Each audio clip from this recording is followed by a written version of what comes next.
સ્વતંત્રતા પર્વની ઉજવણી પહેલા રાજ્યના 4 મહાનગરોમાં ભવ્ય તિરંગા યાત્રાનું આયોજન કરવામાં આવ્યું છે, જેના પગલે 13મી ઓગસ્ટના રોજ અમદાવાદમાં ભવ્ય તિરંગા યાત્રા યોજાશે।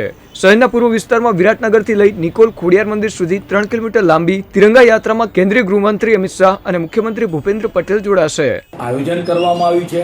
લગભગ 3.5 કિલોમીટરની આ યાત્રા વિરાટનગર ઓવર 4 રસ્તાથી શરૂ થશે અને નિકોલ ખોડિયાર ગામમાં માતાજીના મંદિરે આ યાત્રા પૂરી થશે અને એ રીતે લગભગ 25-30 હજાર લોકો 13 તારીખે નીકળનારી અમદાવાદમાં તિરંગા યાત્રાની અંદર ભાગ લઈ રહ્યા છે।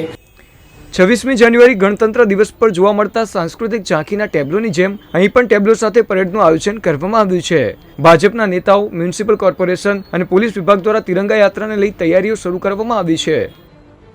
ઠેર ઠેર ઝંડા લગાવવાથી લઈ રંગરોગાન અને રોશની કરવામાં આવી છે અને આ તિરંગા યાત્રામાં અંદાજે 50,000થી વધુ લોકો જોડાશે।